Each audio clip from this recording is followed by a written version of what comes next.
Moi, le seul reproche que je peux avoir aux études, c'est qu'ils ont parfois du mal à sortir de ce carcan qu'on leur a imposé et que les gens qui n'ont pas fait d'études ont parfois une vision qui voit plus les chemins de traverse qui existent dans certains domaines. Donc avoir un bac+2, c'est avoir fait des études, merci. Pour moi, c'est avoir un peu poussé le délire, mais je peux pas vraiment dire que... Est-ce que vous préférez être patron de votre société et gagner le SMIC ou être salarié et prendre 5 000 € net par mois? Est-ce que vous avez envie de faire du bénévolat? Je suis assez donné. C'est vrai. T'as assez donné, Maxence? Tu veux nous parler de ton rapport à l'argent? Salopard. S'il vous plaît, arrêtez de vous trouver des excuses. Oh là là. David Goggins. Les perdants trouvent des excuses. Les vainqueurs trouvent des moyens. Merci, voilà. Allez.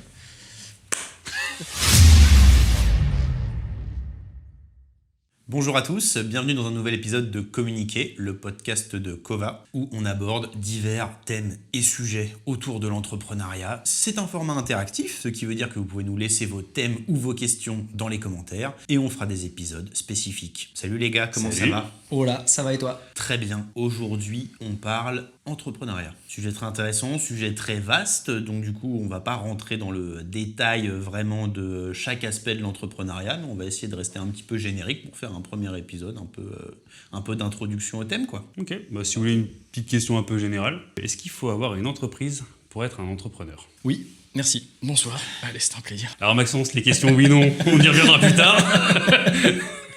Vas-y, détaille un peu. Est-ce que vous considérez que toute personne qui se veut entrepreneur doit être créateur d'entreprise ou propriétaire d'une entreprise? Ou est-ce que une personne qui arrive à avoir une vision, un moyen de mettre en place cette vision, un enjeu vis-à-vis du marché, est-ce que si ces trois critères sont réunis, ça en fait un entrepreneur? Eh bien, moi je dirais que les entrepreneurs n'ont pas le monopole d'être entreprenants. Ok. C'est-à-dire que sur le fait d'avoir une vision et de la réaliser dans la vie, on peut le faire via de multiples supports, que ça soit associatif, projet perso, ou même dans sa boîte en tant que salarié. Tu peux être entreprenant en essayant de développer un aspect d'un business dont tu n'es pas propriétaire. En revanche, sur le terme entrepreneur, je pense qu'il y a la donnée économique qui est importante. Il faut qu'il y ait de l'argent. Et donc, dans ces cas-là, je pense que c'est ceux qui ont des entreprises qui ont le statut d'entrepreneur. Mais du coup, sur une association, tu as des enjeux financiers, tu as des enjeux aussi de marché, parce que tu dois trouver des adhérents, tu dois trouver des gens qui te font des dons. Tu as une notion aussi de proposition commerciale, même si elle n'est pas comme... Pour moi, ça, c'est pas la même chose. Si tu en crois la définition de la BPI, un entrepreneur est considéré comme entrepreneur à partir du moment où il est indépendant et responsable. Si tu tiens une association, globalement, si tu fais une erreur, c'est pas toi qui en a la responsabilité totale. Juridiquement, tu vas être beaucoup moins inquiété. Ça dépend vraiment de l'erreur, parce que tu Ouais. peux faire des erreurs Oui. en management qui sont à des employés. Enfin, tu as les mêmes contraintes qu'une entreprise. Je suis d'accord sur la notion financière. Je pense que c'est plus là-dessus que tu appuies sur le côté responsabilité. Mais moi, là-dessus, si tu prends un Carlos Ghosn, par exemple, Carlos Ghosn qui n'a pas créé Renault, qui a une vision, qui la confronte à un marché, qui a des enjeux financiers qui sont énormes derrière, qui prend du risque personnel parce que du coup, il est dirigeant de cette entreprise. Du coup, c'est lui qu'on va venir chercher et pas les créateurs ou les actionnaires principaux de Renault. Donc du coup, est-ce que Carlos Ghosn est un entrepreneur, oui ou non? En fait, la différence, c'est que comme il ne possède pas sa boîte, si demain il fait une erreur, il peut se faire licencier, il peut perdre ses actions s'il a des actions dans la boîte. Et évidemment, s'il fait certaines erreurs, il peut être inquiété un petit peu plus fort. Mais globalement, il est quand même assez sécurisé sur le risque et la responsabilité. S'il possédait la boîte et qu'il faisait ces mêmes erreurs-là... Est-ce que s'échapper du Japon dans une valise, c'est avoir un petit risque? Je suis pas sûr. En tout cas, il faut des compétences d'entrepreneur pour gérer une évasion comme ça. Ouais. Mais sur la vision du mindset, je suis assez d'accord avec toi. Je pense que tu peux être entrepreneur, ne serait-ce que si tu as la vision d'un entrepreneur. Tu vois. Ouais. Et donc de mener des projets, globalement, pour moi, un entrepreneur, c'est quelqu'un qui effectivement a une vision, a envie de créer quelque chose et va tout mettre en œuvre pour arriver à cet objectif-là. Ok. Maintenant, c'est où est-ce que tu mets le curseur, effectivement, je trouve que c'est assez délicat. Et à mon avis, selon l'endroit où tu vas te trouver, tu vas être plus ou moins entrepreneur pour certaines personnes. Si tu te trouves en soirée avec des patrons du CAC 40 et que tu leur dis « j'ai monté une micro-entreprise », à mon avis, ils vont te rire au nez. Peut-être. Voilà, Peut-être, ouais, je sais pas, j'ai jamais fait de soirée avec Aucune idée, tu Non, vois, si, mais- toi qui as bien cette Après, expérience-là. non, mais après, je pense bien que. En fait, je pense qu'il faut commencer quelque part. Et après, il faut se rappeler aussi de la philosophie de la création du modèle auto-entrepreneur. C'est-à-dire qu'à la base, l'auto-entreprise, c'est conçu soit pour les gens qui veulent un petit à côté sur lequel ils sont rémunérés, soit des gens qui veulent tester quelque chose au vu ensuite de créer une entreprise. C'est pour ça que l'auto-entreprise, elle est plafonnée en termes de chiffre d'affaires. C'est parce qu'à un moment donné, tu dois être capable de passer le cap vers quelque chose de plus classique. Donc du coup, quelqu'un, au moment où il a son stade d'auto-entrepreneur, s'il a la vision, cette ambition, etc., pour moi, il est dans une démarche entrepreneuriale. Ouais, carrément. Et c'est hyper intéressant ce que tu disais sur les associations, parce que pour le coup, je trouve que c'est un mot sur lequel on a un petit peu du mal à mettre des concepts en termes de business. Ok. Mais c'est vrai qu'une association, je ne sais pas si les gens sont au courant, mais une association, ça paye de la TVA, par exemple, à partir du moment où il y a une démarche commerciale. Même si on ne peut pas s'enrichir dans le sens où on ne peut pas percevoir de dividendes, comme une association peut quand même avoir des salariés, tu peux quand même t'enrichir et te payer via ton association. Et c'est vrai que l'association, tu ne la valorises pas. C'est-à-dire que tu ne crées pas quelque chose que tu vas peux revendre. revendre plus cher plus tard. Et Je crois que les salaires de dirigeants d'associations sont hyper réglementés et que tu peux pas du tout faire ce que tu veux quand tu te verses des salaires sur des associations. En tout cas, en France, l'association 1901, je crois que tu peux pas décider de ton salaire en tant que dirigeant ou créateur de l'association. Ou même, je crois que tu dois même pas être salarié si tu es le dirigeant. Je crois qu'il y a une subtilité comme ça. Alors, c'est pas ça, c'est que tu peux pas être fondateur de l'association et dirigeant de l'association. Ouais. Et donc, tu peux pas, en tant que fondateur, percevoir un salaire. Okay. Mais après, si on rentre un petit peu dans l'aspect entrepreneurial et dans son aspect de piraterie, il y a beaucoup de gens qui font des associations au nom de leurs femmes et qui ensuite, perçoivent un salaire et sont dirigeants dans la sauce qui gèrent eux-mêmes. Et après, effectivement, j'avais pas cette notion-là de salaire plafonné, mais ça m'étonne pas. Mais je pense que c'est des montants tellement importants que c'est juste pour éviter les excès des très grosses associations qui sont vraiment gérées comme des boîtes à part entière, mais que concrètement, si tu as un projet associatif et que tu veux très bien gagner ta vie avec, tu peux le faire. Ok, très bien. Bah, merci pour cet aparté, en tout cas pour les associations. C'est bien d'en parler, parce qu'effectivement, c'est peut-être quelque chose qui est encore mal vu en France, ou mal compris, et ça peut aider des gens, effectivement. En tout cas, l'association, c'est un bon truc pour passer... Passer d'un projet à... d'une idée de projet à une aventure entrepreneuriale. Ouais, puis tous les projets n'ont pas vocation à générer du bénéfice, tu vois. Tu peux juste avoir une mission, penser que c'est plus simple de la réaliser en étant une association parce que tu as beaucoup de rapports avec le secteur public, etc. Et que du coup, souvent, tu es mieux vu auprès de l'État quand tu es une assoce. Donc, ça peut te permettre de réussir ton projet, quoi. Ouais, tu peux juste vouloir vivre d'une passion, tu vois. Alors, dans le sport, typiquement, tu es entraîneur, tu es un joueur de foot, tu as le club de la ville, tu crées une asso parce qu'il n'y en a pas encore, tu crées un club de foot, c'est une asso et derrière, tu te rémunères. Et les clubs, c'est des assos, quoi. Clairement, bah, moi c'est par là que je suis passé, hein, avec le projet qu'on avait du coup pour l'école à Paris, l'école de parcours. C'était génial de pouvoir d'abord tester le modèle d'avoir une école en association et ensuite de pouvoir la concrétiser en entreprise, quoi. Moi je trouve que c'est une bonne première étape en tout cas pour vraiment aller confronter un peu ton projet. Donc c'est génial. Donc en gros, la question, est-ce qu'il faut nécessairement une entreprise pour être entrepreneur ? Bah, la réponse est non. La réponse est non, ouais, pas Il faut une forcément. structure, Parce quoi. qu'effectivement, Il faut une structure. Ouais. Il faut une vision, en fait. Il faut une vision. Et évidemment, donc, tu parles de Charles Osgood, mais là, on parle de mecs qui sont stratosphériques. Hein, évidemment, mec qui a fait des grandes études. D'ailleurs, et je vous pose la question sincèrement, est-ce que selon vous, c'est important de faire des études ? Ou en tout cas, quelle est la place des études selon vous dans le succès entrepreneurial ? Je vous pose la question naïvement, parce que comme vous le savez, je suis muni du brevet des collèges 2 fois. Mais c'est un sujet pour une autre vidéo. Pour une autre podcast. Ouais. Il y a des gens autour de moi qui viennent un petit peu me chercher en me disant « Max, j'ai envie de lancer un projet entrepreneurial et du coup, je vais arrêter mes études. » Et moi, évidemment, je leur dis « Mais non, continue tes études, c'est une bêtise de faire ça. Fais-le en même temps que tes études, etc. » Et eux, ils me disent « Regarde Maxence, pour toi, ça a très bien marché. » Alors au-delà du fait que je leur rappelle que moi, c'était pas un choix que d'arrêter mes études, j'essaye de leur sortir des arguments, mais qui sont très classiques, du style « Non, mais l'école, ça t'apprend la rigueur du travail, la discipline. » Mais là, je parle d'un truc que je ne connais pas, donc je veux bien avoir votre avis en tant que mec qui ont fait des études. Je vais prendre la position médiane, vu que je suis au milieu en termes de niveau d'études, vu que monsieur a un bac plus 5, moi j'ai 2 BTS à bac plus 3. Donc pour moi, c'est pas obligatoire de faire des études. Par contre, c'est clair que c'est un facteur accélérateur accélérateur si on veut commencer à monter une boîte. On prend monsieur Norcy qui a fait un master en finance, quand il va avoir un banquier, bien sûr qu'ils parleront le même langage, ils auront les mêmes codes, le réseau, il y a peut-être des réseaux qui sont en commun, donc ce sera plus facile. Je pense qu'il est plus crédible aussi du fait qu'il a... C'est pas forcément crédible, c'est que je pense que ils se comprennent mieux, donc forcément tu donnes plus de confiance à une personne que tu comprends mieux, en tout cas qui parle le même langage que toi. Donc ça c'est clairement une clé de succès. Après, comme maintenant on peut se former à n'importe quel âge, je pense que c'est un retard qui se rattrape, mais du coup qui coûte du temps. Et moi le seul reproche que je peux avoir aux études, c'est que souvent les grandes écoles forment des gens qui sont très similaires dans leur façon de raisonner, parce que c'est efficace aussi. Hein.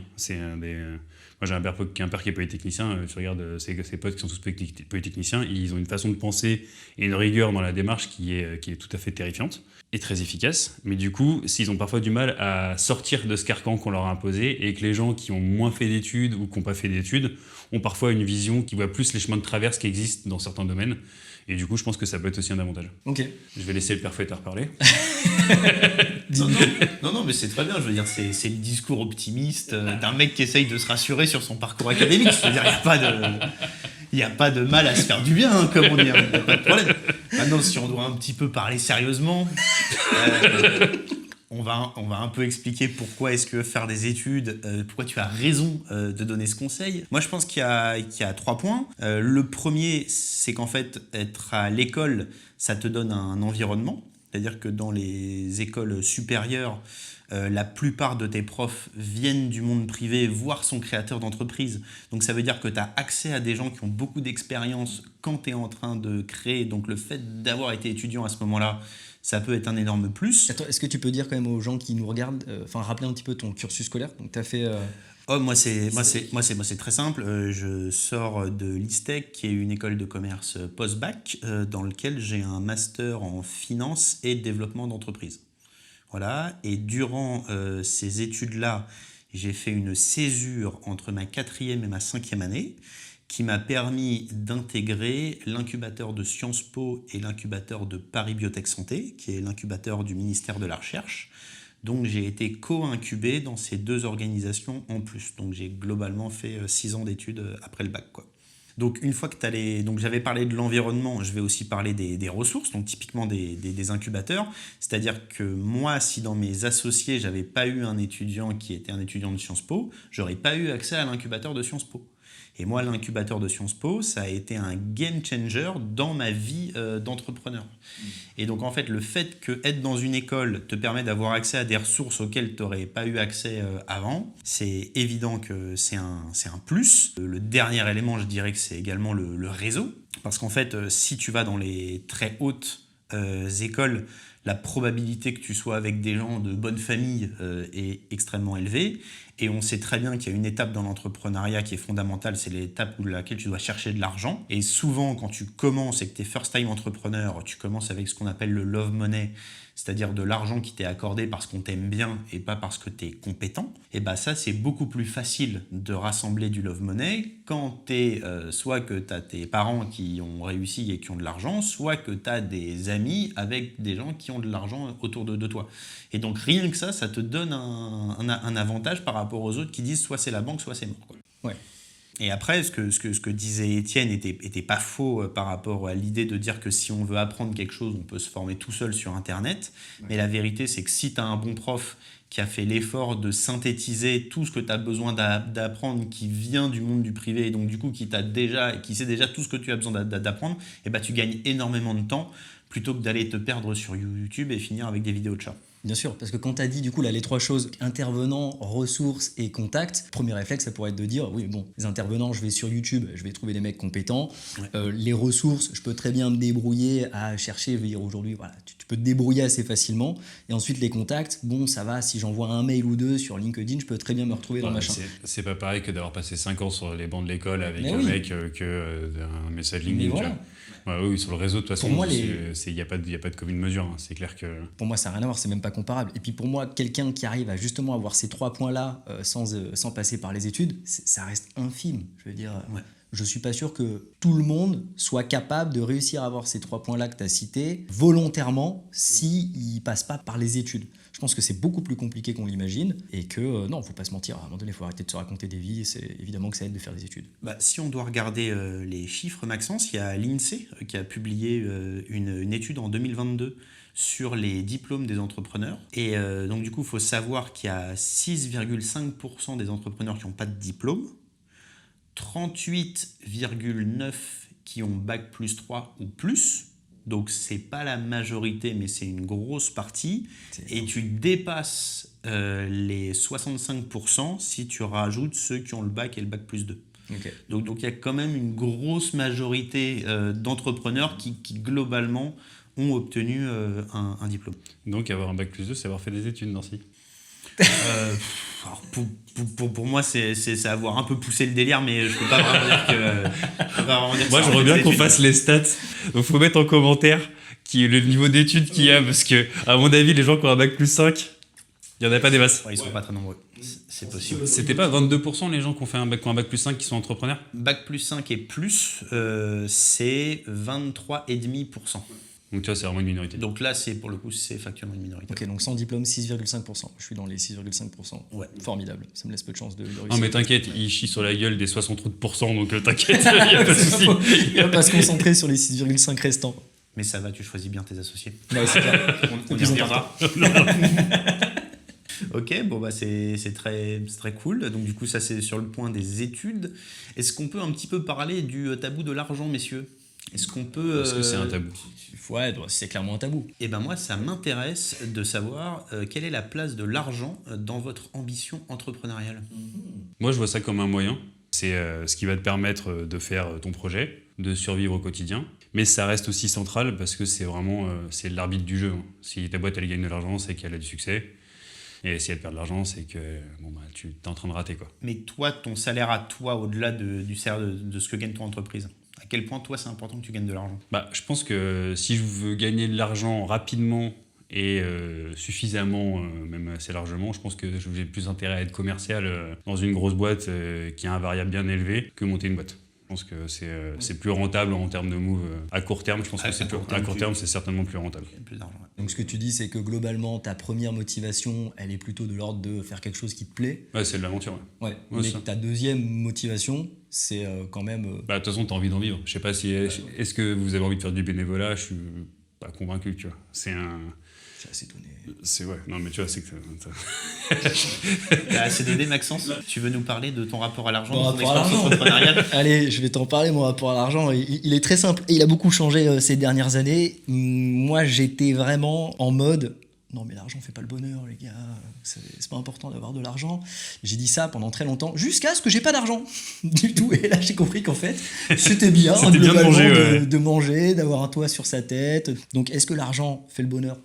Je sais pas. Mais il est Je sais pas fortement. encore. Mais en tout cas, je peux vous dire que le manque d'argent, ça rend vraiment malheureux. C'est un peu chiant. Donc, mon rapport à l'argent, il a changé. Et là, ces dernières années, évidemment, je suis beaucoup plus accroché à avoir de l'argent. D'autant plus que, à un moment donné, quand tu veux créer des projets, faire des choses, réaliser tes ambitions, il faut de l'argent. C'est-à-dire que quand j'ai voulu ouvrir ma salle, je me suis vite rendu compte qu'à un moment donné, quand tu arrives devant un banquier et que tu dis, écoutez, je suis pauvre, par contre, je voudrais lever 1 million d'euros, il t'ouvre même pas la porte, il te dit, allez, next, s'il vous plaît. Et donc, voilà, tu trouves des moyens, etc. Mais voilà, donc tu es obligé d'avoir de l'argent. Et on va pas se mentir, c'est quand même bien d'être confortable, quoi. Petite question concrète. Est-ce que vous préférez être patron de votre société et gagner le SMIC, ou être salarié et prendre 5 000 € net par mois?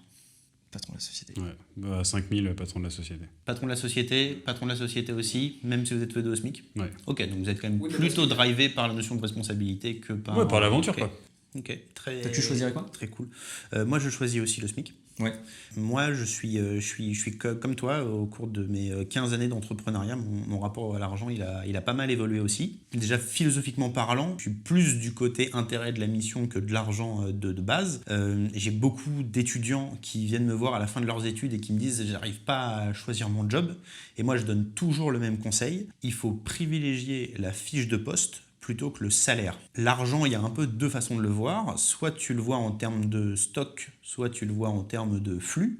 Donc le stock, c'est globalement l'argent que tu as sur ton compte à un instant T, et le flux, c'est ta capacité à faire de l'argent. Et moi, je pense que c'est beaucoup plus intéressant d'essayer d'améliorer ton flux que ton stock.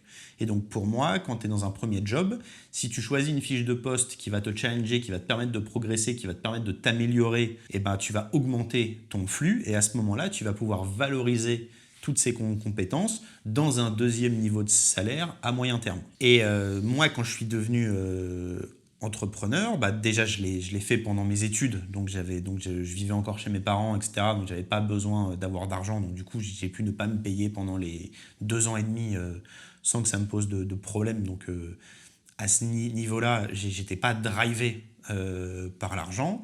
Et quand j'ai commencé à gagner de l'argent en tant qu'entrepreneur, j'ai plutôt eu tendance à optimiser le temps que le niveau de revenu. C'est-à-dire qu'en fait, à partir du moment où je pouvais payer mon loyer et avoir de quoi bouffer, je préférais avoir du temps libre pour faire autre chose, me ressourcer, continuer à me former de mon côté, etc., plutôt que d'essayer de mettre plus de temps pour essayer de gagner plus d'argent. Et aujourd'hui, maintenant que j'ai beaucoup plus pris le temps de m'éduquer financièrement, je suis capable désormais de décorréler le travail de l'argent. C'est-à-dire qu'avant, moi, je voyais vraiment l'argent, ça se gagnait via la besogne. C'est-à-dire que si tu faisais des efforts, tu allais gagner de l'argent et c'est la seule façon de vraiment mériter ton argent. C'est son petit côté communiste. Petit côté léniniste. Mon petit côté coco. Et en fait, je partais de l'hypothèse que de toute façon, j'aime bien travailler, donc je vais travailler toute ma vie et ça ne va pas me poser de problème. Et en fait, je me suis assez vite rendu compte avec les obstacles et les aventures de la vie qu'en fait, l'hypothèse de tu vas tout le temps avoir de l'énergie pour travailler, en fait, tu la maîtrises pas du tout. Et donc, en fait, il est impératif de décorréler le revenu que tu peux avoir du travail que tu fais. Et donc aujourd'hui, mon rapport à l'argent, ça serait plutôt de dire il faut toujours que j'ai les moyens de payer mon loyer et mes charges. Mais par contre, désormais, il est hyper important pour moi que j'ai toujours un petit peu de quoi épargner pour pouvoir investir dans le but de développer ces lignes de revenus supplémentaires. Ok, ouais.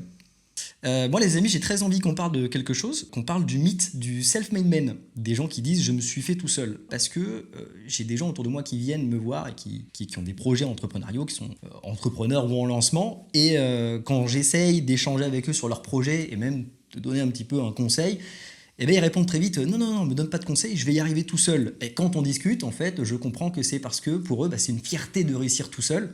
Et c'est marrant, Maxence, ça me rappelle un truc. Tu te rappelles quand tu as monté ton projet là ? On s'était croisés à Paris, on avait un peu discuté et tout. Je t'avais dit quoi déjà ? Salopard. Qu'est-ce que je t'avais dit ? Ouais. Tu te rappelles ou pas ? Appelle-moi. Ouais, je t'avais dit tiens Maxence, c'est hyper intéressant ce que tu dis. Ça serait bien qu'on se fasse des calls toutes les semaines, comme ça on va se donner des conseils et tout. Moi je vais t'aider et tout. Et toi tu m'as dit quoi ? Tu m'as dit c'est super et tout machin bidule. Le premier coup de fil, il est arrivé combien de temps après ? Non, mais alors. Non, toi, tu te rappelles ou pas combien de temps après pour que je me souvienne du temps ? Un an à m'appeler le boug. Il m'a appelé, il était dans la merde, il était au fond du trou. Merci mon pote. J'ai fait un mauvais choix stratégique. J'aurais dû effectivement à ce moment-là accepter ton offre. Mais bref, c'est pas le sujet. Ouais, le mythe de je me suis fait tout seul. Ne parlons pas du passé. Voilà. Le mythe de je me suis fait tout seul. Parce que là, j'étais pas tout seul, j'étais quand même avec d'autres personnes. Mais en tout cas, je trouve qu'il y a beaucoup de gens qui en parlent sur Internet en mode ouais, moi je me suis fait tout seul, etc. Enfin, pour moi, c'est une connerie monumentale. Je trouve que personne s'est fait tout seul, mais les mecs laissent entendre qu'ils se sont fait tout seuls et ça crée une génération de gens qui, du coup, restent dans leur coin, refusent les conseils et essayent plus de réussir par fierté de pouvoir dire un jour « j'ai réussi tout seul ». Ça, tu vois, pour moi, c'est vraiment un truc de vieux. C'est un ego trip de mecs qui s'aiment trop, quoi. Ok. Je pense que c'est clairement c'est renier tous les gens qui t'ont accompagné. Déjà, juste ta famille, tes potes, tout ton entourage proche qui t'accompagne, quoi que t'en dises, ouais. Tu peux avoir une vision qui est hyper solide, qui a emmené les gens, mais c'est parce que t'as emmené les gens et c'est parce que les gens qui avaient autour de toi sont là que t'as pu réaliser ton projet. Donc je pense que pour moi, ça n'existe pas. C'est des gens qui se font un petit ego trip, tranquille dans leur coin. Donc tu dis mythe aussi, quoi. Oh ouais, mythe de fou. Ouais, c'est de la merde. Ça n'existe pas. Non, mais ça n'existe pas. Pourquoi ? Déjà, je pense que je suis d'accord avec Étienne. Non, c'est un manque total d'humilité. C'est un manque total de gratitude. Moi, j'ai un associé qui dit un truc que j'aime beaucoup, qui dit qu'il faut toujours dire merci. C'est-à-dire que peu importe les années qui passent, il faut toujours dire merci aux gens qui t'ont aidé. Et puis au-delà des gens, peut-être que toi dans ta vie, tu as lu un livre, tu as regardé un film qui t'a donné un déclic, qui t'a donné une inspiration. Et bien peut-être que cette inspiration, tu l'aurais pas eue en fait si tu n'avais pas regardé ça. Donc même à ce niveau-là, tu t'es pas fait tout seul. Et quand bien même tu as demandé conseil à des gens qui t'ont pas aidé, qui t'ont pas tendu la main, et ben même à ces gens-là, tu peux leur dire merci. Merci de ne pas m'avoir aidé parce que vous m'avez appris à faire moi-même. Voilà. Donc même à ces gens-là, tu as le droit de leur dire merci. Ouais, il y a toujours quelque chose. Voilà. Donc non, je pense que c'est de la merde. Voilà. Moi, je voulais vraiment qu'on en parle parce que pour moi, c'est important. D'autant plus que, à l'inverse de ça, moi, je considère qu'aujourd'hui, mon parcours, à 99%, il est dû justement aux gens qui m'ont entouré, sans qui j'en serais jamais là. Et j'ai une liste de gens que, voilà, je pourrais citer. Il y a tellement de noms sur cette liste-là, de gens que je dois remercier vraiment au quotidien, tellement j'ai réussi grâce à ces gens-là. Et quand j'entends des gens dire en podcast, effectivement, c'est vrai que maintenant que tu le dis, c'est des gens aussi qui sont... c'est 50-60 pas ans, des je trouve, trentenaires, tu vois, ouais, ça. Ouais, et qui disent moi je me suis fait tout seul. Je pense qu'il faudrait aussi essayer de creuser un petit peu ce que tu entends par je me suis fait tout seul. Est-ce que c'est effectivement j'ai pas eu de l'argent au début, mais par contre on m'a accompagné dans les conseils, j'avais un mentor, j'avais etc. Ou est-ce que c'est à l'inverse, bon j'avais de l'argent à la base, mais par contre j'ai pas eu de conseils parce que j'avais une idée qui allait à l'encontre de toutes les autres et donc j'étais un peu solitaire. Si je pouvais me permettre de donner un conseil aux gens qui se lancent là-dedans, ce serait au moins accepter les conseils des gens et même au contraire aller en chercher et essayez pas de vous enfermer dans un truc de il faut que je me fasse tout seul pour pouvoir dire le jour où je réussirai, je me suis fait tout seul. Parce que je pense que statistiquement, vous avez très peu de chances de réussir en fonctionnant, en réfléchissant de cette manière-là, quoi. Ouais, puis apprenez la gratitude, hein, vous aurez des amis plus longtemps. Hein. C'est clair. Voilà. C'est clair. En parlant d'amitié, messieurs, dans l'entrepreneuriat, il y a évidemment les solopreneurs, mais il y a surtout les gens qui s'associent pour créer une boîte. Moi, il y a une phrase que j'aime beaucoup, qui est « Tous les amis ne sont pas des bons associés, mais tous les associés sont des amis ». Est-ce que vous êtes d'accord avec ça? Et c'est quoi un peu la différence que vous faites entre les associés et les amis? Moi, je pense qu'un associé, il faut que tu aies un moment où tu as une vision, tu as un projet, tu as des centres d'intérêt, enfin, tu as des intérêts, donc plutôt physiques, type financier, surtout financier d'ailleurs, qui convergent au même moment, ce qui n'est pas forcément le cas avec un ami. pense que c'est plus difficile d'être un bon associé qu'un bon ami. Pourquoi ? Parce que pour moi, un associé, c'est un ami exigeant. C'est parce que il y a plus d'enjeux avec ton associé, parce que tu dois avoir une relation, tu dois maintenir la relation, tu dois l'entretenir. Et il y a un aspect où tu peux pas te défaire. Enfin, tu te fâches avec un ami, si vous vous séparez, en vrai, les conséquences sur ta vie, elles sont minimes. Avec un associé, il y a souvent des conséquences qui sont beaucoup plus lourdes derrière, quoi. Je sais pas, après, je suis le seul à pas avoir d'expérience d'associé. Est-ce que Maxence, tu veux nous parler de ton expérience d'associé ? Pourquoi t'as un petit sourire comme ça Je sais pas. La sauce ou J'adore te voir, ça me fait sourire. Moi, je suis 1000% d'accord avec ta phrase, je la trouve incroyable. Et effectivement, il y a plein d'amis que j'adore, mais avec qui je ne m'associerai jamais. En revanche, un associé, tu dois, c'est ce que je pense aujourd'hui, maintenant avec le recul, un associé, tu dois nécessairement être ami. Et je dirais, en m'appuyant sur mon expérience, que la seule fois où j'ai pas tenu ce truc-là, ça s'est très mal terminé. Et à l'inverse, du coup, pour appuyer cette théorie qui est incroyable, moi, la personne aujourd'hui avec qui j'ai le mieux travaillé dans ma vie, et j'ai eu la meilleure histoire d'amour, d'amitié, c'est Johan, avec qui j'ai commencé le parcours. Johan est la personne qui me connaît le mieux sur cette planète. Je suis la personne certainement qui le connaît le mieux sur cette planète, tant dans l'amitié que dans le travail. Et on est capable d'avoir une fluidité dans le travail qui est incroyable. On a tout fait ensemble. Et je veux dire, il n'y a personne au monde avec qui je travaille mieux que quand je suis avec Johan. Et il n'y a pas de problème d'ailleurs, parce qu'on pourrait très bien se dire... Ouais, mais à un moment donné, mêler le personnel et le professionnel, c'est délicat. Alors moi, ça, j'avoue, j'ai jamais été trop de cette école. Moi, j'ai aucun problème à mêler le perso et le professionnel.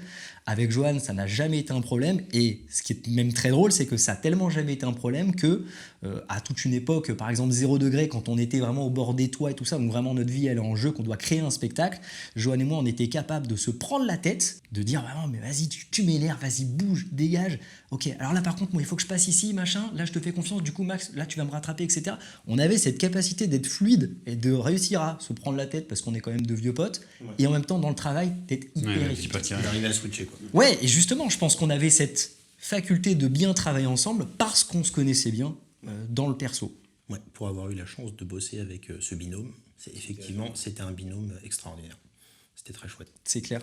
Est-ce que tu peux nous parler un petit peu du coup de ton aventure en tant qu'associé? Ouais, moi j'ai eu beaucoup d'associés dans ma vie. Je me suis beaucoup associé. J'ai toujours été ami avec les gens avec qui je m'associais. Ça m'a toujours donné beaucoup d'énergie de bosser avec des gens que j'aime. Je pense que je rejoins pas mal la réponse d'Étienne, c'est-à-dire que pour moi, les amis, de toute façon, c'est des relations qui se font assez naturellement et qui se font plutôt dans des moments de plaisir, quoi. Donc en fait, c'est assez simple de créer une relation saine, parce qu'à partir du moment où tu as des centres d'intérêt communs, que tu as un état d'esprit où tu as juste envie de rigoler, de passer du bon temps, etc., et que tu enchaînes ces moments-là, tu peux construire une relation d'amitié. Alors que les associés, tu construis une relation dans des moments d'obstacles, de difficultés, de stress. Et donc, en fait, c'est une relation qui est beaucoup plus fragile. Et donc, c'est une relation avec laquelle il faut être beaucoup plus attentif, tu vois. Et notamment la notion de communication, tu vois, genre, tu peux avoir des amis avec qui tu communiques plus ou moins bien. Toi, tu dis par exemple qu'avec Johan, vous connaissez tout l'un de l'autre, mais tu es certainement ami avec des gens avec qui tu ne partages pas autant de choses. Et avec un associé, étant donné qu'il va prendre des décisions par rapport aux informations que tu lui donnes, le fait de travailler sa communication, ça va l'aider lui à prendre de meilleures décisions. Donc du coup, tu es obligé d'apprendre à bien communiquer avec tes associés. Donc en fait, c'est une relation qui finalement est plus exigeante que l'amitié en elle-même. Donc c'est pour ça que je suis très d'accord avec Étienne. Mais par contre, c'est la meilleure façon de te motiver pour faire une boîte. Ouais. Oui, donc finalement, un associé, c'est pas juste quelqu'un que t'aimes, c'est quelqu'un avec qui t'as aligné ta vision, tes valeurs et ton compte en banque. Ouais, parce qu'en fait, faut être assez à l'aise avec le fait de jouer beaucoup d'enjeux avec lui. Et les moments où ça va pas aller, il faut que tu sois assez à l'aise pour lui en parler aussi. Et donc, dans ce cas, là, tu te rapproches plutôt de la relation amicale, quoi. Ouais, c'est ce que tu avais dit un autre jour, on parlait de ça, tu avais dit que ça se ressemblait à une relation de couple. Oui, Ouais. Oui, c'est C'était vrai. plus proche d'une relation de couple qu'une relation amicale, justement. Ouais, c'est ça. Dans la relation de couple, tu es obligé de travailler ta communication si tu veux pas avoir des frictions et si tu veux avoir une relation de couple épanouie. Et ben en fait, ouais, dans les associés, c'est pareil. Et du coup, tu penses que parce qu'il y a tout eu un moment où on conseillait de justement pas s'associer avec ses amis, pas s'associer avec sa famille, où c'était toujours, fallait éviter de s'associer en couple. Ça, toi, t'as quoi comme regard là-dessus? Parce que c'était des conseils que nous on entendait en école de commerce ou même en BTS, tu vois, j'avais. Et ben moi, j'ai un cours d'introduction à l'entrepreneuriat où je les fais toutes. Où je fais c'est quoi les plus et les moins de s'associer avec un ami, c'est quoi les plus et les moins de s'associer avec un membre de sa famille, c'est quoi les plus et les moins de s'associer en couple. Et en fait, les étudiants, ils sont malins. C'est-à-dire que dans chaque situation, ils arrivent à trouver ça peut être quoi l'avantage et ça peut être quoi l'inconvénient. Et en fait, il n'y a pas de situation idéale.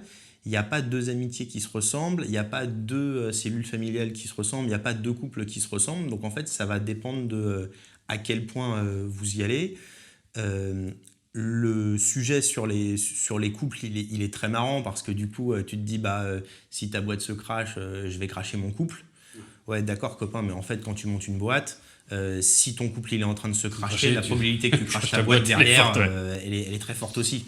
Donc en fait, oui, tu mets tous tes œufs dans le même panier, mais en fait, de toute façon, ta santé mentale va donner de l'énergie à ta boîte ou pas, quoi. J'aurais même pensé qu'à l'inverse, entreprendre en couple, si tu te craches, vous êtes plus soudés que si tu es tout seul. Ça dépend, ça dépend vraiment. Ouais, Ça dépend du couple, quoi. Je pense qu'il y a j'ai plus la stat, mais c'est sur les restaurateurs, le nombre de restaurateurs qui bossent en couple et qui explosent, parce que la restauration c'est hyper dur en termes de business, et du coup qui explosent au moment où le resto commence à pas aller mal, où il y en a un qui s'enferme dans sa cuisine, l'autre qui ne veut plus aller dans le resto, et c'est des trucs qui sont... Moi quand je vendais du vin aux restaurateurs, c'est un truc qui était hyper classique, quoi. Ouais. Où ça... Et le restaurant, c'est un bon exemple parce que c'est l'entrepreneuriat dans lequel il y a le plus de gens qui ne sont pas du métier. Il y a beaucoup de gens qui rêvent d'ouvrir leur restaurant alors qu'ils n'ont jamais été restaurateurs de leur vie, ils n'ont jamais essayé.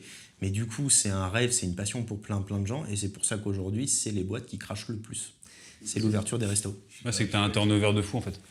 Moi, c'était la partie la plus dure à gérer dans ma salle, pour le coup. Le restaurant, c'est ma... c'est hyper dur. C'est hyper dur.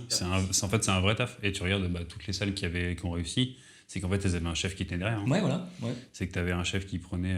à partir du moment où elles ont arrêté de faire des sandwichs et des panini, C'est qu'ils ont fait des vraies places et qu'ils ont mis un chef en cuisine qui Alors gérait, quand quoi. il dit les salles, c'est les salles d'escalade. Ouais, voilà, Parce on précise, qu'il aime trop l'escalade, Étienne.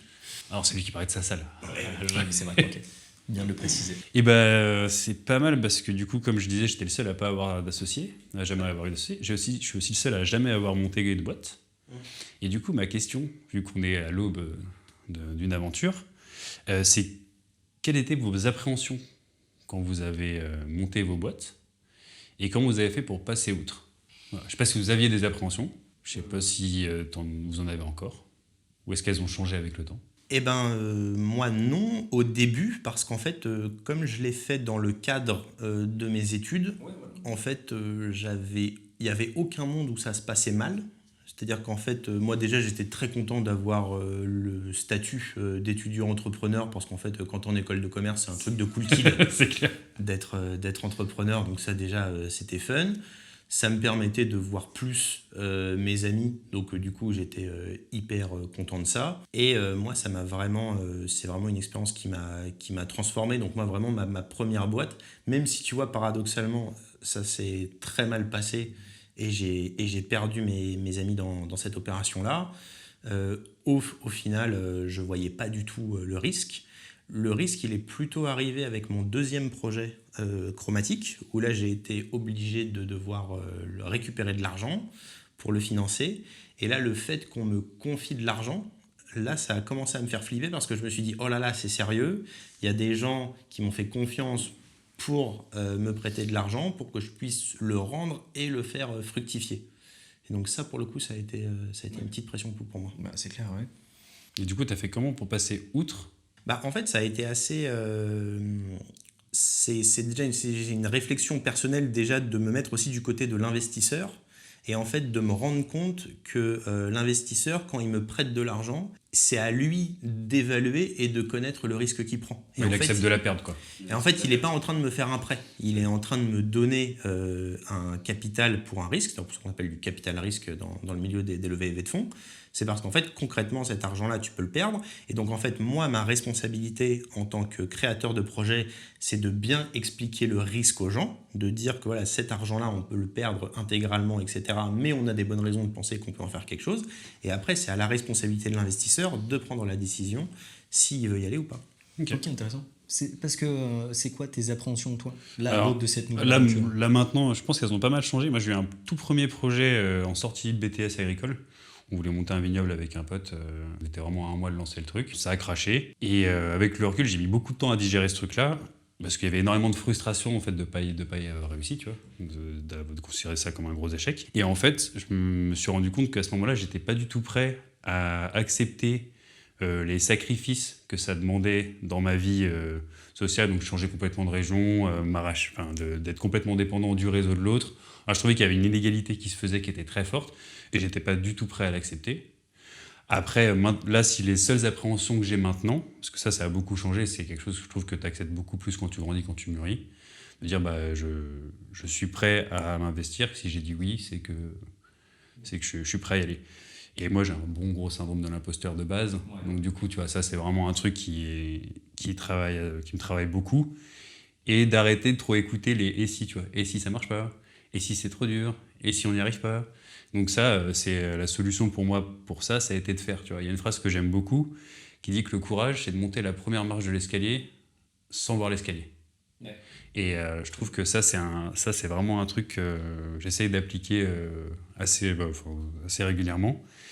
Et le bon remède à ça a été de dire ok, je crois pas en moi, mais il y a des gens autour de moi qui croient en moi. C'est ces gens-là que je vais écouter et je vais pas m'écouter moi. Donc je vais dire oui, à partir du moment où je dis oui, j'ai plus le choix. Tu vois. Donc maintenant il faut faire. Donc ça c'est plutôt cool. Oui, non, je suis assez d'accord. Il est marrant ce syndrome de l'imposteur, du coup je le partage aussi beaucoup. Ouais. Je pense qu'il y a beaucoup de gens qui je me rends pas compte après, mais je pense qu'il y a beaucoup de gens qui l'ont. Je pense qu'on est beaucoup, mais je pense qu'effectivement ça peut aussi être moteur, parce que quand tu te retrouves justement dans une aventure où tu dis mais qu'est-ce que je fous là en fait, j'ai pas du tout les compétences, c'est très bizarre, bah, quotidiennement tu vas aussi mettre les efforts en place pour essayer d'avoir le résultat aussi qu'on attend de toi, quoi. Ah, du coup, est-ce que tu vois ça comme un sorte de motivation, d'automotivation que tu te fais ou moi je pense que peu importe qui tu es, tu arrives toujours à retourner le truc à ton avantage. Donc au lieu de se dire dire ah merde j'ai un syndrome de l'imposteur, je vais me dire oh j'ai un syndrome de l'imposteur, tiens comment je fais pour le tourner à mon avantage quoi, c'est tout. Ça, c'est pas du tout vrai. Il y a plein de gens qui le tournent pas à leur avantage. Il y a plein de gens qui ouais, à cause de qui ça et crachent, quoi. qui ont des plafonds de verre mentaux à cause de ça et qui se disent je vais pas y arriver parce que je suis pas fait pour ça. Ils sont nuls. Non, mais toi, t'as le mindset. Quelle question, merde, on y reviendra. Non, c'est clair. Et là, maintenant, là, aujourd'hui, après avoir. T'as zéro appréhension sur la suite. Typiquement, sur le fait de se réassocier, typiquement. Alors sur l'association, non, j'ai pas tant d'appréhension, parce que la différence aussi c'est qu'on se connaît, Quentin et moi ça fait déjà 10 ans je crois qu'on se connaît, on a travaillé ensemble et tout ça, donc il n'y a pas de souci. Sur les autres aspects, est-ce que j'ai des appréhensions ? Oui, c'est des appréhensions classiques effectivement, est-ce que ça va marcher ? Quel est le risque que je prends en faisant ça et tout ça ? C'est des questions classiques. Globalement, je pense que ça va, c'est pas le truc qui m'empêche de dormir le soir. Mais alors ça m'intéresse, parce que du coup, on est à peu près tous conscients, je crois qu'on sait que l'entreprise, ça use les relations, ça met à mal les relations, etc. et ça rend les choses. À quel point est-ce que vous avez peur ? Aujourd'hui, là, on est vraiment au début, donc on n'a pas vraiment vécu d'obstacles terrifiants, etc. À quel point vous avez peur qu'on se perde dans notre relation et qu'est-ce qui vous fait penser qu'on va réussir à traverser les obstacles ? Ouais, c'est intéressant. C'est pas facile comme question. Je pense que l'avantage, c'est que, par exemple, que Max et moi on a, c'est qu'on se connaît pas assez. On se connaît depuis un an, enfin, on s'est commencé à se côtoyer un an, tu vois, donc on n'est pas des amis de 10 ans. Et je trouve que comme moi je continue à le découvrir, et du coup, les moments difficiles feront partie de la découverte. Avec toi, il y a une relation qui est un peu plus longue, mais comme je trouve qu'elle s'est construite un peu de toute façon autour de cette ambiance-là, la relation, elle nous a amené à ça, tu vois. Je trouve que c'est pas... Donc je le vois pas comme un risque. Ok. Ouais. Je sais pas si c'est... Ouais, en vrai, je suis assez d'accord. En fait, l'avantage aussi, c'est qu'effectivement, on est trois dans cette équation-là. Bon, l'énergie entre nous, elle matche très bien, tu vois. Et nous, on a un peu plus aussi de recul, de passif ensemble. L'avantage, c'est que tu as une vraie franchise. Et au moins, je sais que, à la différence d'autres personnes qui pourraient très bien essayer de pas dire les choses, mais qui en fait vont ruminer et être frustrées parce qu'à force t'accumules de la rancœur, etc. Bon, je pense que si un jour il y a un problème, tu seras quand même à même de dire bon les gars, vous avez chié dans la colle, en fait là, ça va pas du tout. On va se poser, on va se taper sur la gueule, ça va nous faire du bien. Dans 1 heure, on a réglé le problème quoi. En vrai, c'est efficace, c'est trop bien. Tu vois. T'as l'impression qu'il y a un monde dans lequel ça pourrait péter. Il y en a forcément. Moi, ça me fait peur. Bien sûr. Moi, ça me fait peur parce que moi, comme je m'associe avec des gens que j'aime, c'est des gens que naturellement j'ai pas envie de perdre. Et je sais très bien que ma relation, elle va évoluer avec le travail et qu'elle peut s'user avec le travail. Je sais aussi dans la communication qu'en fait, il y a des moments où tu as peur d'accabler ton associé. Et tu te dis, si je lui dis ça à ce moment-là, alors que je vois déjà qu'il n'est pas bien, il se jette par la fenêtre. J'ai peur qu'il aille encore plus mal. Et du coup, j'ose pas dire les choses, etc. Moi-même, même si je suis un mec qui aime bien être assez franc, je me suis retrouvé dans des situations où j'osais plus dire les choses parce que j'avais peur de la réaction de l'autre. Okay. Et donc dans ce cas, c'est quelque chose auquel je vais être attentif, mais je sais très bien que il va y avoir des moments où on va rentrer dans des inconnus. On ne sait pas tellement comment on va répondre à ces inconnus. Et le mieux que je puisse faire, c'est me faire confiance dans ma capacité à arriver à faire tourner ce trio, et j'espère que vous faites aussi confiance dans votre capacité aussi à le faire marcher. Tu vois. Et je pense que c'est cette responsabilité individuelle pour un objectif collectif qui fait qu'on va réussir à surmonter ou non les obstacles. Ouais. Moi j'aime bien, et j'ai envie de revenir dessus un petit peu, quand tu dis justement il y a des moments où tu avais peur de dire quelque chose, de peur d'accabler ton associé. Est-ce que c'est pas justement le fait qu'il manquait encore peut-être une étape de plus, un niveau de plus dans la communication ? Tu vois ce que je veux dire, un peu ce truc de dire j'ai besoin de partager un truc, est-ce que tu es OK pour le recevoir ? Non, pas maintenant. OK, très bien. Moi, ce que je faisais, c'est que je mettais en place des temporalités de feedback. C'est-à-dire que tous les 6 mois, il y avait une réunion qui était faite pour se dire les choses. Et donc ça, c'est un exercice qui m'a beaucoup aidé. Mais par contre, au quotidien, quand il y a des conneries, comme tu veux pas être tout le temps sur le dos des gens et que tu dois aussi faire confiance un peu aux gens, les responsabilités, etc. Parfois, c'est pas évident de mesurer bien la temporalité de quand est-ce qu'il faut donner un feedback ou pas. Et surtout, quand dans ta boîte, tu vois le problème, mais c'est pas la priorité. Et donc, dans ces cas-là, tu as d'autres problèmes à gérer. Et tu te dis, je vais peut-être pas ouvrir ce dossier-là à ce moment-là, parce qu'en fait, c'est pas la prio de la boîte. Et donc, du coup, ça va pas besoin bien. de rajouter Ouais, une c'est ça. couche. Et en plus, rajoute à ça le fait que parfois, les problèmes, ils viennent du perso du mec.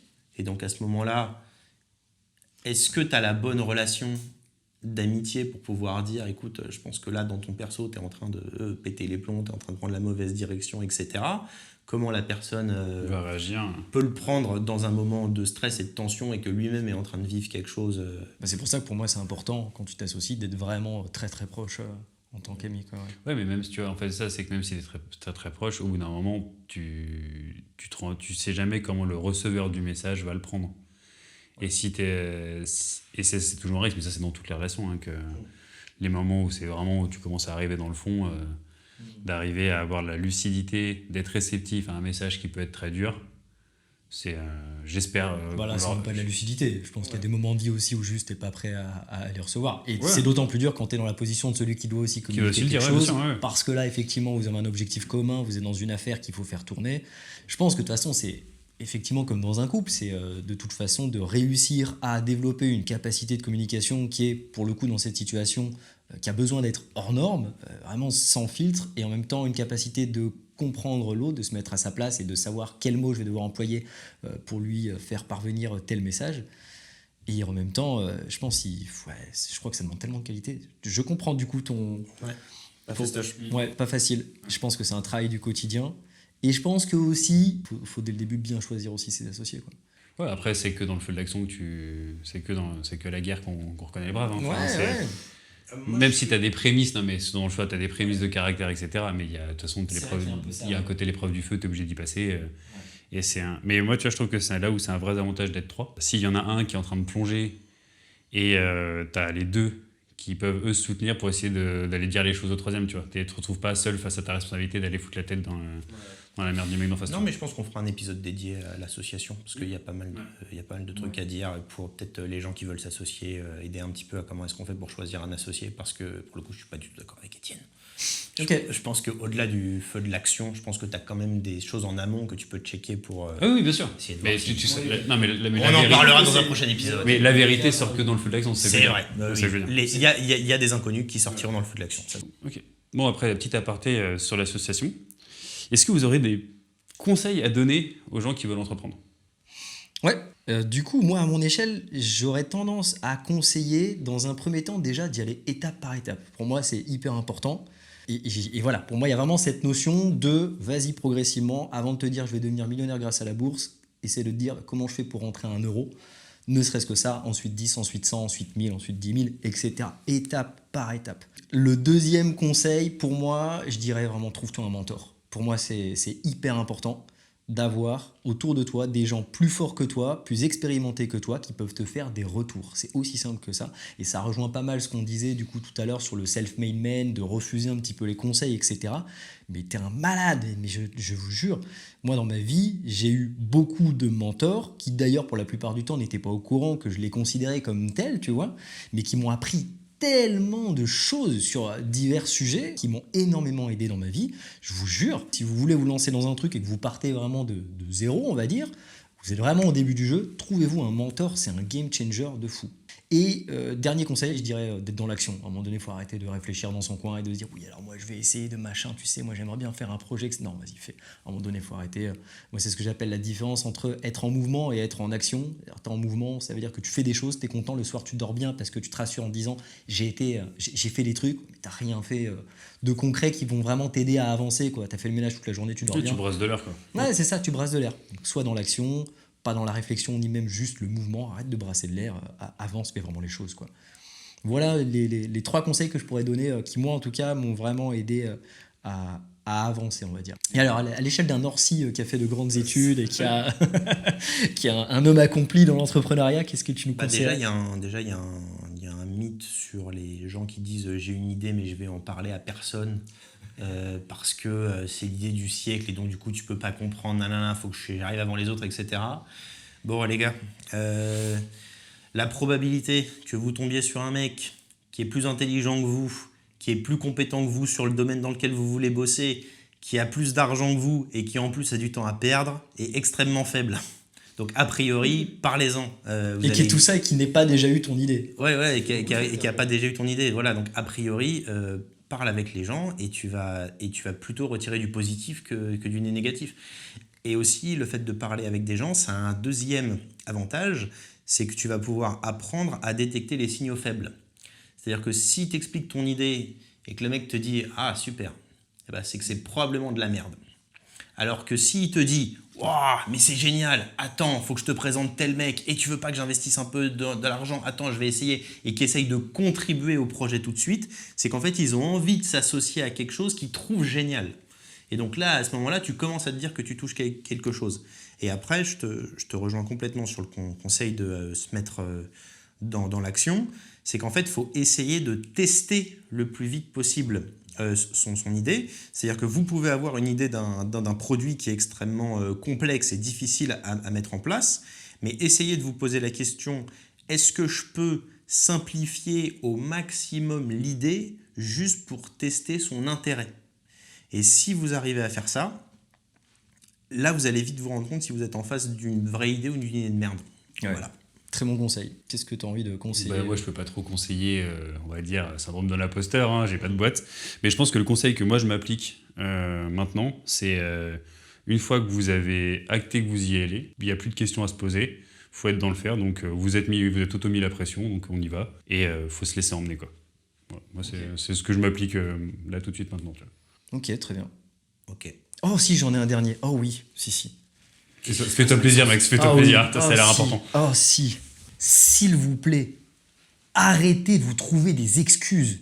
Oh là là. David Goggins. Ah non, mais c'est terrible. Non, je suis désolé. Mais allez, je vais dire une connerie, mais si autour de moi, il y a 20 personnes qui viennent me voir en me disant « Ah, ça y est, j'ai l'idée du siècle, je vais me lancer, je vais faire ceci, je vais faire cela, etc. » Une semaine après, tu le repars, ils font « Ouais, mais en fait, tu sais, c'est parce que... Mais tu sais, moi, en plus, j'ai des problèmes. Et puis en plus, en ce moment, j'ai un peu mes reins qui me font mal. Et puis, non, mais tu sais, moi, en plus... Oh, ça m'énerve, s'il vous plaît. Tout le monde a des problèmes dans sa vie, tout le monde a machin, truc, etc. On a tous des freins, on a tous des obstacles. Tout le monde avance. Je veux dire, la vie des gens qui réussissent dans la vie, c'est pas des mecs qui n'ont pas eu de problème, c'est pas des gens qui sortent et qui ont eu forcément papa, maman derrière, qui ont forcément eu le meilleur machin, etc. Arrêtez de vous trouver des excuses, s'il vous plaît. Je suis désolé, ça vient du fond du cœur, mais je vous assure que même avec tous les plus gros problèmes du monde, on peut avancer. Il faut juste trouver des solutions, donc on arrête de se trouver des excuses qui sont fausses la plupart du temps d'ailleurs.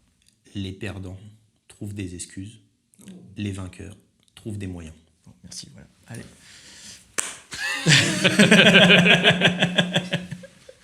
Ok. Bon, est-ce qu'on finirait pas cette vidéo en essayant de citer un ou plusieurs, si vous voulez, entrepreneurs qui vous inspirent, qui vous inspirent encore au quotidien ? Ouais, moi j'en ai deux. Je vais en faire un international, c'est Yvan Chouinard. C'est celui qui a créé Black Diamond et Patagonia. Ok. Ouais. Qui sont deux marques pour ceux qui font de l'escalade ou autre. Patagonia, maintenant, c'est très connu en sportwear. Et Black Diamond, c'était vraiment révolutionnaire à l'époque. Le mec, il a commencé à forger ses outils dans son garage, il les vendait à l'arrière de sa voiture. Et il a créé une boîte qui maintenant fait plusieurs millions de chiffres d'affaires. Donc franco-canadien.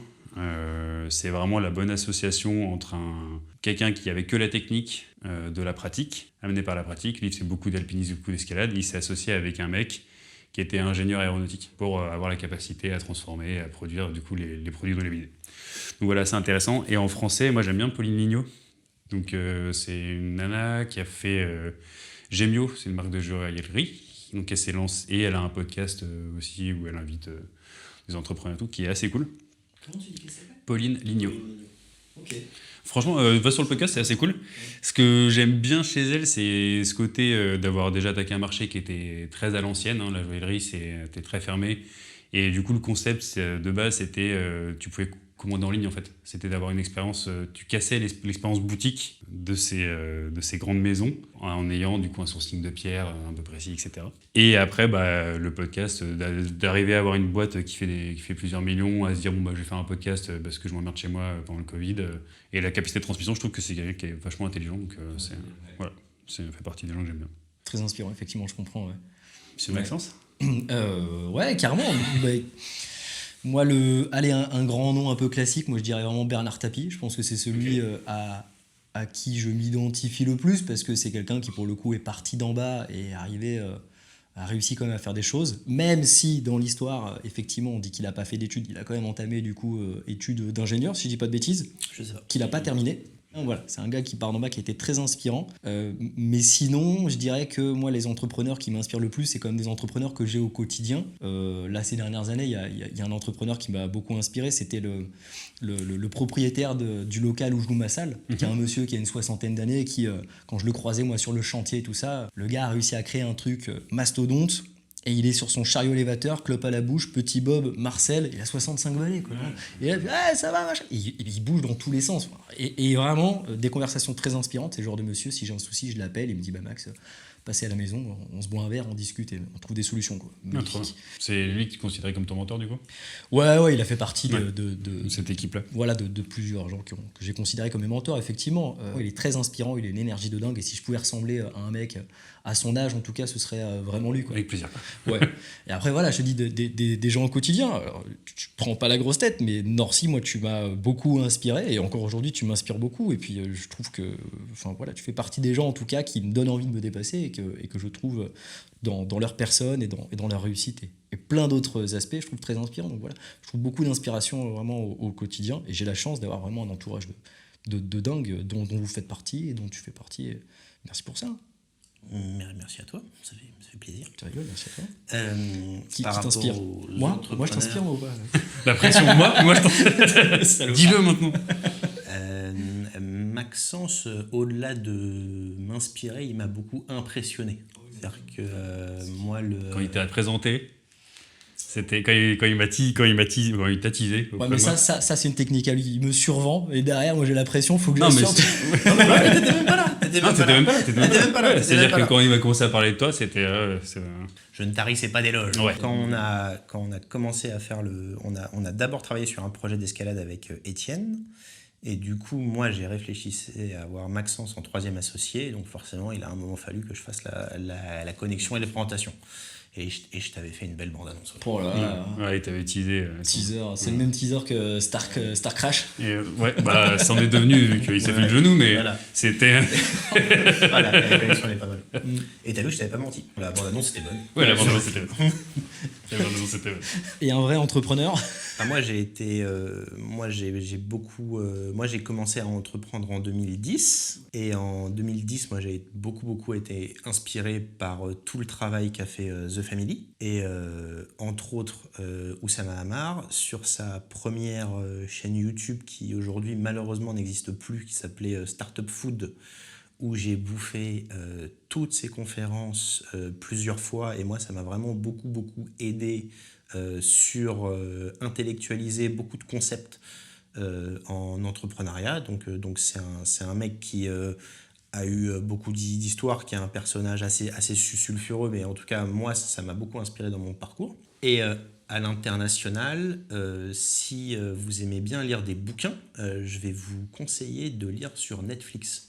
Parce que Netflix a une histoire qui est très intéressante, c'est qu'en fait, il y a eu un premier porteur de projet qui a mené Netflix jusqu'à ce que Netflix perce et devienne une boîte rentable, à cash, etc. Et à ce moment-là, c'est un autre associé qui a pris le lead, Reed Hastings, ouais. Reed Hastings, et qui lui a vraiment développé Netflix à partir du moment où ça a commencé à percer. Et en fait, ce qui est passionnant, c'est que ces deux mecs-là ont écrit un bouquin. Donc vous pouvez lire Ça ne marchera jamais de Mark Randolph, qui est du coup le premier qui explique un peu l'histoire.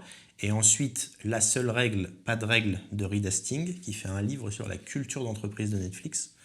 Et donc ça peut vous inspirer, ça peut vous faire réfléchir sur l'entrepreneuriat. Ouais, c'est clair. Elle est folle sa vision, justement, de la culture d'entreprise à Reed Hastings, je trouve. Ouais. Incroyable. Ouais, c'est très chouette. Top, bah, les amis, merci beaucoup encore une fois pour cette discussion. C'était très cool. On espère que ça vous a plu, que les sujets étaient intéressants, que vous avez appris des choses. S'il y a d'autres sujets qui vous intéressent, n'hésitez pas à le mettre en commentaire. Pensez évidemment à vous abonner pour ne pas rater les prochaines vidéos, à activer également les notifications. Et d'ici là, on vous dit à très bientôt. Merci, bonne soirée. Ciao. Ciao. À bientôt. Ciao.